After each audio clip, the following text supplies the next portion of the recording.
Jules, you were disturbed by this. The news broke while we're recording the show. Antoine Griezmann has retired from the French national team. Yeah, he put a message out on social media this morning, on Monday morning, saying that this is it. It's the end. To be fair, nobody, I think, saw it coming. Didier Deschamps will announce on Thursday his squad for the next international break. That comes on Monday, this Monday coming. And there will be no Griezmann for the first time in more than 10 years. 137 caps, 84 games in a row that the French team played, that he played in, which is a record that is never going to be beaten, I think. Not even by goalkeeper? Not even, certainly for an outfield player, but it might even include goalkeepers. Incredible World Cup winner, of course. Nations League winner, if you like that kind of stuff.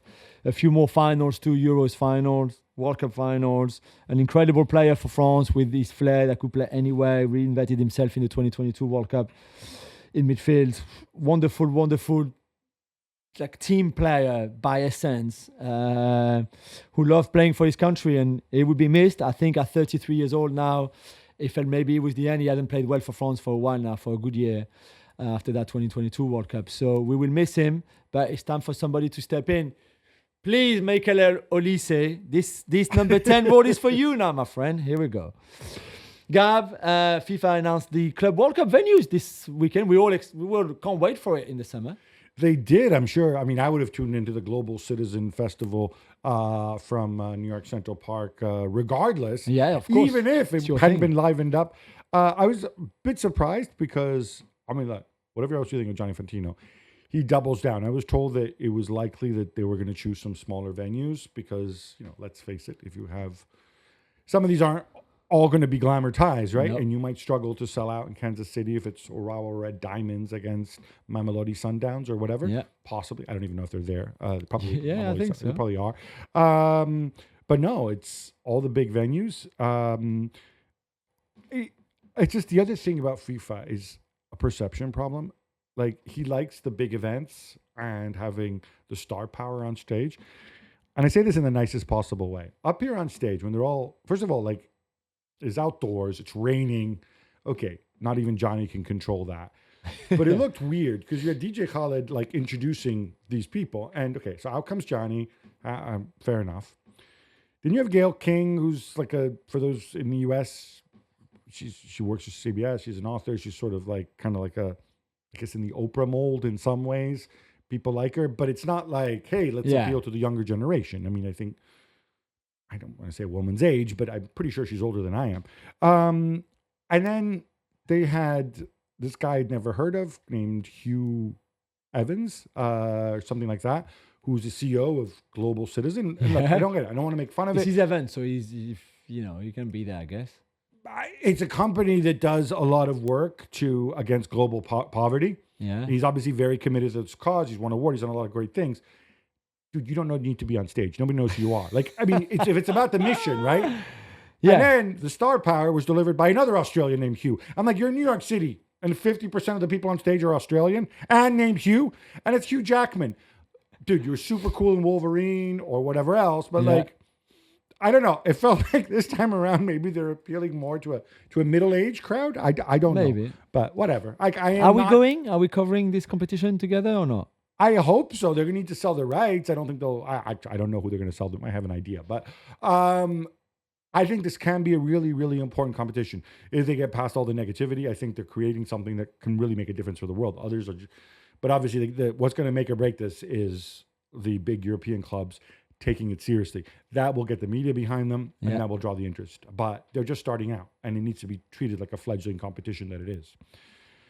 Marseille, we're also hoping to be top of Ligue 1, but Strasbourg and Diego Moreira had other plans. Jules. That was a really good game on Sunday night, to be fair. Liam Rosigne, the Strasbourg manager, beating Roberto De Zerbi for Marseille's first defeat this season, 1-0. Diego Moreira scoring the winner at the end of the first half.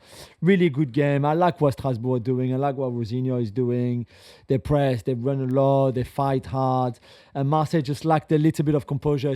In the second half, where they were better, just could not really create enough big chances. Although, as you mentioned, Petrovic had a really good save in the second half for Strasbourg. the former Chelsea player. So really, really good win for Strasbourg. And for Marseille, you're 3 points behind Monaco and PSG. It's not the end of the world. It's just one defeat, but I think they will learn a lot from it.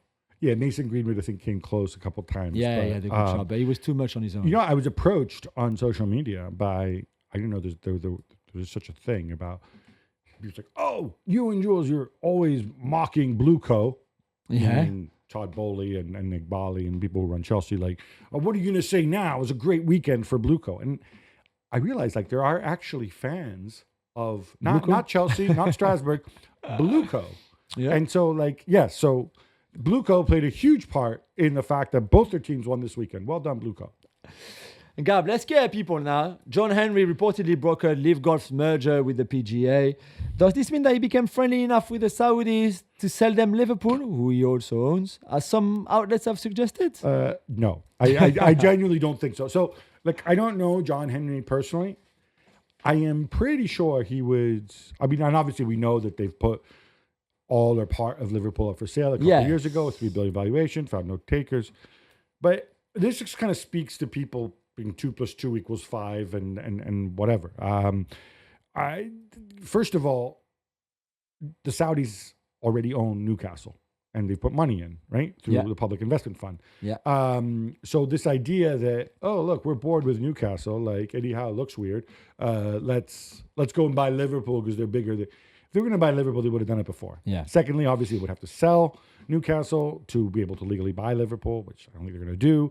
Thirdly, Liverpool, I think, are in a good place right now, or in a much better place anyway.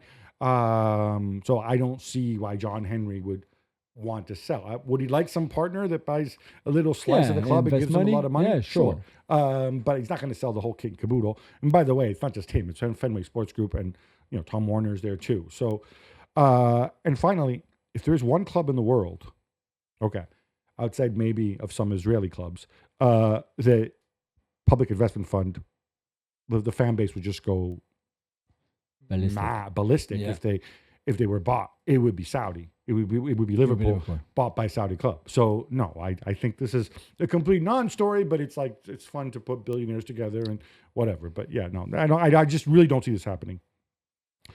Manchester United CEO Omar Barada has reportedly been telling fans of Project 150, which means winning the league in the club's 150th anniversary year, which would be in 2028. Jules, is this putting a deadline on there a good idea? So I like a plan. I think you've got you've got direction, something to aim for, an ambition. I like this. I think there's so much work to be done at Manchester United right now to not just restructure the club, but almost restart a new positive chapter or era, if you want. So I don't have an issue with that. I like it. It's just that it's in 3.5 years. It's in 3.5 years' time, and that's going to come really short. And right now, United are nowhere near being able to compete with the Premier League. I agree they're nowhere near, but I also don't think that. Well, I think it's definitely realistic, but I also don't think it's impossible if things fall into place that it could happen sooner. As we know, the guy across town, Pep Guardiola, his contract is up in the summer. True, we don't know what's going to happen. We don't know what's happening with the Chargers. Once you remove Manchester City from that equation, you have to catch up with Liverpool and pass Liverpool, and you have to catch up with Arsenal and pass. Yeah, but then Chelsea are going to get better and better too. Okay, but you're Manchester United. I'm saying that. I know. What I'm saying is, it's not okay. He chose 2028 because it's 150th anniversary, presumably, right? Had it been 2027, I think that would have been a realistic goal to work towards as well. Like, I don't think that Barada thinks that it's going to take them 10 years to be good again, or even three years to be good again, because otherwise he wouldn't have taken the job. No, I guess so. But yeah, let's see. But I like a plan. I think I'm always in for a plan. Talking about plan, Barcelona's return to the Camp Nou has been delayed, Gab, to October 2025. Is this a big deal? Yeah, I think it is a big deal because when they play at the Camp Nou, they make a lot more money than they do when they play at Montjuic. So there was a suggestion that it was going to be, later this year. It looks like that's not going to happen. So this hits them financially. I think it hits them psychologically because the Camp Nou is their home. So I think it is a blow. Luis Enrique says he'd happily take a 50% pay cut if it meant not speaking to the media. Jules, I assume he's joking. Otherwise, Nasser might take him seriously. Yeah, I mean, he was answering the question about player strike and what if players would play less matches and take pay cuts. That It's been mentioned by others before, and he said, "Oh yeah, if I could, I would take a 50% pay cut and don't do the press conferences, especially the ones after the games, which is the ones that annoy him the most." Obviously, he's not going. But he's happy to go on Twitch for hours. Yeah, to talk about cycling. Jens Lehmann has had his day in court, Gab, and he's 135,000 euros poorer. Okay, so I'm not a lawyer, as you know. I'm not an expert in German law. I think he might be a little bit fortunate that he's just 135,000 euros poorer and not in a cell somewhere, because let's just remind ourselves what he did. And this is stuff that is just so bizarre. I know we all joke, oh, goalkeepers, they're all a bit eccentric. Yeah, but he takes it to another level. This is an old case where they combine two things. One is he flies around Europe for various reasons and with his various businesses. When he goes to the airport, you're supposed to do pay and display. He just drives out without paying. He's done this time and time again. That is one of the things that he's found guilty of. I don't know. He can obviously afford it. What bugs me about this is like, oh, I can afford to do this, but I can get away with it. Ha ha. Look, I'm not putting €5. Yeah, like Rage Against the Machine, Jens. Come on, man. The other thing, he's in a dispute with his neighbor. The neighbor has a garage. Apparently there's a beam sticking out of the garage. He says it's not supposed to be there, whatever. So what is a normal person do? He takes a chainsaw and he damages the garage. He cuts off this beam that's jutting out. Now, again, is this normal behavior? Do you need help, Jens? Yeah. I'm just glad the law caught up with him. You cannot behave this way.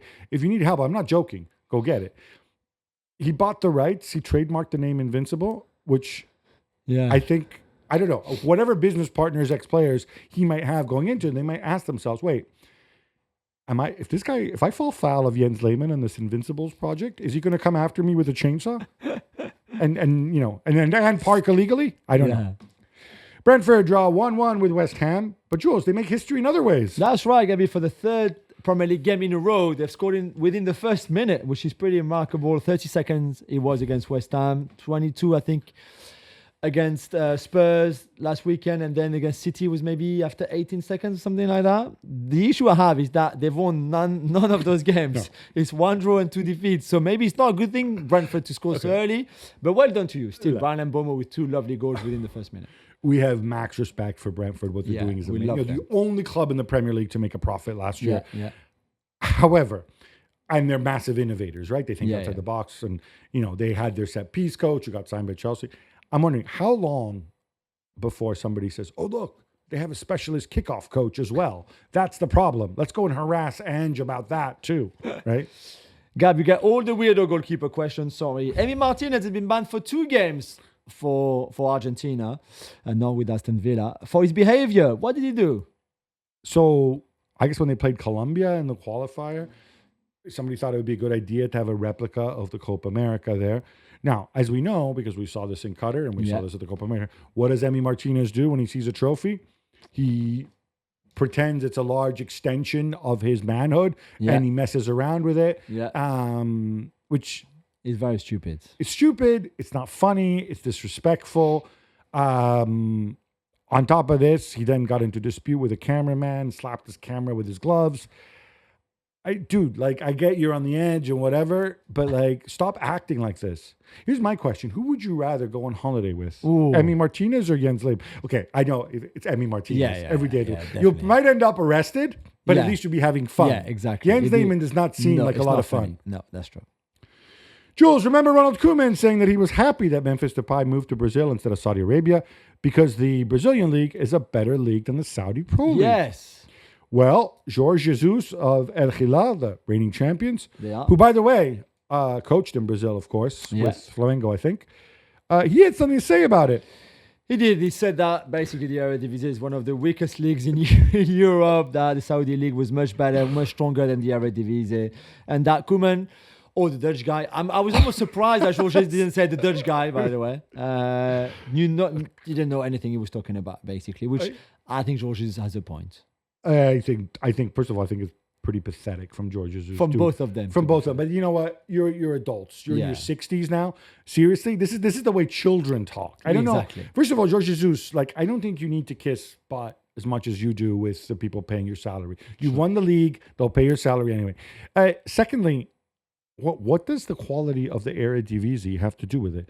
Ronald Koeman happens to be Dutch, but he's not coaching in the Eredivisie. No, right? So it's not true. like you're going to upset him by saying how terrible the Eredivisie is. Yeah. The question is Brazil versus the Saudi Pro League. Yeah. And I'll tell you what, Jorge Jesus, who of course has history there, maybe might go back there one day. Did he come out and say that the Saudi Pro League is better than the Brazilian League? No. You know what? Let's put That's a debate true. on YouTube between these two, but let's make it what the actual subject is: Brazil versus the Saudi Pro League. Chelsea sold out WSL game against Manchester United. Has been postponed. Gab, does this make sense to you? So they're really disappointed because it was on October 6th. It was going to be on live television. They sold out the game. The problem is they scheduled this game in live. This is the fault of the WSL. They scheduled this game on that day. When they knew that there were going to be Champions League games on Tuesday and Wednesday. Yeah. Now, based on the rules of the Champions League, two teams from the same city have to play on different days. It's Chelsea and it's Arsenal. Arsenal are playing on Wednesday against Bayern. Chelsea are hosting Real Madrid. So obviously it would be terrible for the women's game if they had to play 2 games in 3 days, which is absolutely moronic. And I know it happens with the League Cup sometimes in this country, but that's the League Cup. This is a serious competition. Why can't they move that WSL game to the Friday night? That is a question for the WSL. I just find it weird to postpone it completely instead of just like move it to earlier. Yeah, to be honest, that's a very fair point. Also, the two teams from the same city on the same day, I know it's logistical things and whatever, but you could also say, why can't Arsenal play on Tuesday and have Chelsea play on Wednesday? And also, I mean, if the two games are not at Stamford Bridge and the Emirates, but even if they were, they are like the opposite side of the city. And even more if they play in the usual Arsenal's stadium. game is in Munich. That's even worse. It's even worse, yeah. So, so it doesn't make any sense. I don't know. It's really weird. As long as they do that for everyone, for Manchester City, if that's the case, for Arsenal, if that's the case. I don't know if they were expecting one of the English clubs to get, because obviously they have 3 teams that have gone through. Maybe they're expecting one of them to get knocked out. So we won't have this problem. But somebody dropped the ball here. It's not a good look, definitely. The Spanish Supreme Court says that the Spanish FA has the final say over whether La Liga games in the US. This is my question for you, Jules. That's true for me. Sorry. Yeah, sorry. Yes. Spanish Supreme Court says the Spanish FA has the final say over whether La Liga plays games in the US. Are you okay with this? And how do you feel about Liga games going overseas? I don't really like it. It's not against you, La Liga US fans. I just think that La Liga matches should be played in Spain. There's no advantage or disadvantage in that way to go and play a game in Miami between Girona and Getafe or, whatever. Like, I just don't think it's a good idea at all. And certainly I don't think the Spanish FA should be the one deciding if that happens or not. I think the club. Well, they have the right to veto it. So you're saying that they should not have the right? Oh no, they can veto it. Sorry, I thought you said that. The FA can veto it, and obviously La Liga wants it to happen. Yeah, and relations between the FA and La Liga aren't great. Yeah, and I just think I don't know. I would hate to see it happening. And again, it's nothing to do with US fans who would be, I'm sure, very happy to see a La Liga game live in one of their stadiums instead of on television, but I just don't think it's right. So you think that if you have a national league, then games from that league should only be played in that country? Yeah. So I guess you don't think Cardiff or Swansea should ever be allowed back to the Premier League. And what about Monaco, huh? You were celebrating Monaco earlier, right? Yeah, Bastia and Ajaccio as well, if you want. Corsica, Newcastle Chief Executive Darren Eales is stepping down, Gabby, to fight against cancer in a better way. This is sad news. It's very sad news. Obviously, he hadn't been in the job that long. Our best wishes go to him. He's somebody who's so highly regarded. The work he did in the US, obviously, his health is far more important than Newcastle United or anything like that. So he's one of the good guys, and our best wishes go to him.